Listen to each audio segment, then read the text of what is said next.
दोस्तों, आज एक ऐसा वीडियो लेके आया हूं जो यूपीएससी के लिए, पीसीएस के लिए, सभी राज्यों के पीसीएस के लिए महत्वपूर्ण साबित होने वाला है, क्योंकि यहां से काफ़ी क्वेश्चन पूछे जाते हैं और आते भी हैं। और यहां पे जो वनडे एग्जाम होते हैं उनमें भी यहां से काफ़ी क्वेश्चन सीधे डायरेक्ट पूछ लिए जाते हैं। ठीक है, तो आज हम बात करने वाले हैं बंगाल के गवर्नर, इसके बाद गवर्नर जनरल एवं वायसराय कौन कौन से हुए हैं। वेरी इंपॉर्टेंट है, एक बार टॉपिक का नाम देख लेते हैं। क्या है? बंगाल के गवर्नर, गवर्नर जनरल और एवं उन वायसराय। ठीक है, तो इस वीडियो को शुरू करते हैं और इसके हर एक पॉइंट को आप अच्छे समझने की कोशिश करेंगे। अब हम बात करते हैं बंगाल का पहला गवर्नर। तो बंगाल का जो पहला गवर्नर था वो था रॉबर्ट क्लाइव। कौन थे? Robert Clive. इसके बाद आता है बंगाल का प्रथम गवर्नर जनरल कौन हुआ? तो हेस्टिंग हुए। कौन हुए? हेस्टिंग। 1773 रेगुलेटिंग एक्ट से इनको बना दिया गया था। इसके बाद आता है अगला कि भारत का प्रथम गवर्नर जनरल कौन हुआ? तो वो हुए बैटिंग। कौन हुए? बैटिंग। विलियम बैटिंग के नाम से जानते हैं। 1833 एक्ट से इनको बनाया गया था। इसके बाद आता है भारत का प्रथम वायसराय। भारत का प्रथम वायसराय वो थे कैनिंग। कौन थे? कैनिंग, जो 1858 एक्ट से बने थे। आगे देखते हैं। अगला हम देखते हैं कि स्वतंत्र भारत का प्रथम गवर्नर जनरल कौन हुए? वह हुए थे माउंट बेटन। कौन हुए थे? Mountbatten. इसके बाद नेक्स्ट क्वेश्चन बनता है क्या कि स्वतंत्र भारत का प्रथम भारतीय गवर्नर जनरल कौन हुआ? वो हुए चक्रवर्ती राजगोपालाचारी। कौन? ठीक है, चक्रवर्ती राजगोपालाचारी। अब हम आगे इसके हर एक पॉइंट को थोड़ा डिटेल में समझने की अब कोशिश करेंगे और इसको अच्छे समझने की जितनी हो सके उतना समझाने की कोशिश भी करूंगा। तो अगर हम सबसे पहले देखते हैं तो रॉबर्ट क्लाइव को देखते हैं। किसको? Robert Clive. 1757 जो क्रांति है, 1857 क्रांति, उससे 100 साल जस्ट पहले की अगर बात करते हैं तो 1757 एक तारीख आती है, यानी सन आता है जो 1760 तक चलता है। ठीक, 1757 60 एडी और 1765 67 एडी तक चलता है इनका समय पीरियड। इसमें क्या होता है कि भारत में अंग्रेजी शासन के जन्मदाता यही है। प्लासी का युद्ध हुआ था 1757 एडी में। ठीक है, बंगाल में द्वैध शासन प्रणाली भी लागू की गई इन्हीं के टाइम पर, रॉबर्ट क्लाइव के टाइम पे। और ब्रिटेन जाकर आत्महत्या कर ली इन्होंने। क्या? ब्रिटेन जाकर इन्होंने क्या कर ली? आत्महत्या कर ली। अब आता है टाइम हॉलवेल का। किसका? हॉलवेल का। आगे देखते हैं, हॉलवेल को समझते हैं। 1760 हॉलवेल 1760 ब्लैक हॉल की घटना का अपनी किताब में वर्णन किया इन्होंने। ब्लैक हॉल की घटना का अपनी किताब में क्या किया था? वर्णन। अब हम आगे देखते हैं बेंसी टार्ट 1760 से 1765। बक्सर का युद्ध इन्हीं के टाइम पे हुआ था 1764 में। कब? 1764 में बक्सर का युद्ध हुआ। इसके बाद देखते हैं हम कार्टियार को। कार्टियार का जो समय है 1769 से लेकर 1772 तक। इसमें क्या होता है? बंगाल में भीषण अकाल पड़ा था 1770 में। भीषण अकाल पड़ा था बंगाल में।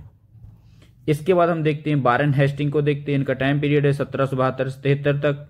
बंगाल का अंतिम गवर्नर एवं प्रथम गवर्नर जनरल यही हुए, वारेन हेस्टिंग।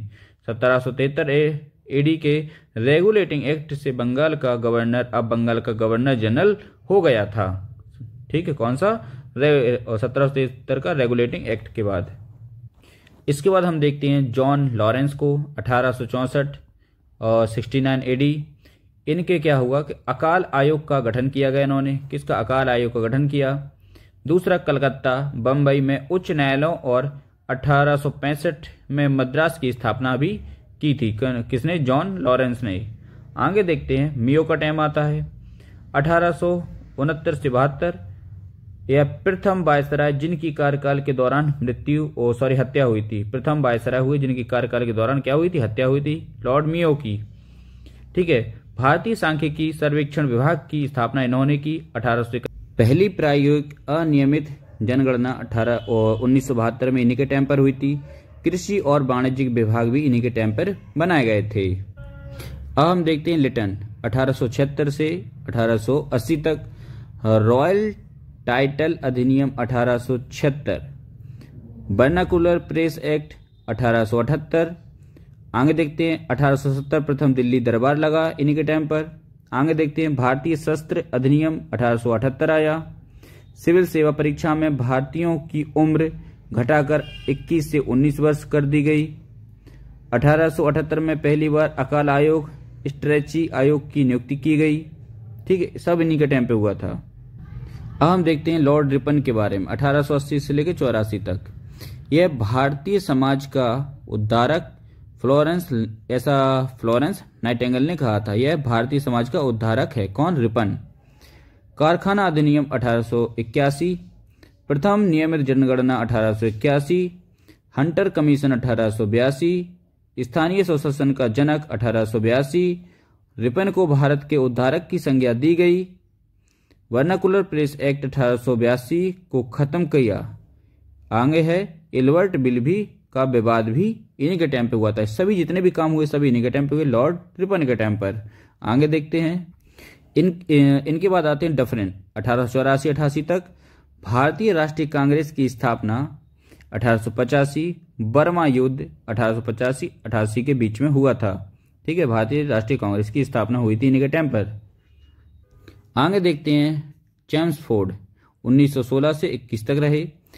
इन्होंने लखनऊ पैक्ट 1916 कांग्रेस का मिलन करवाया, होम रूल लीग की स्थापना करवाई, रॉलेक्ट एक्ट 1919 में लेके आए, जलियाबाग हत्या नरसंहार 13 अप्रैल 1919 को इन्हीं के टाइम पर हुआ, खिलाफत आंदोलन 1919-20 में इन्हीं के टाइम पर हुआ और असहयोग आंदोलन 1920 से आरंभ हुआ।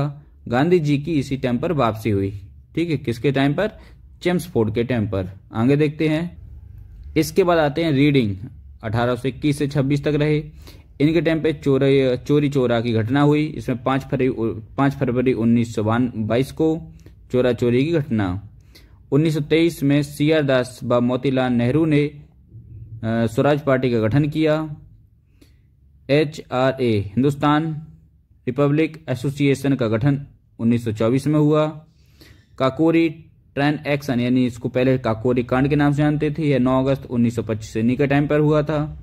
और राष्ट्रीय स्वयंसेवक संघ RSS की बी हेडगेवार द्वारा स्थापना 1925 में इन्हीं के टाइम पर की गई।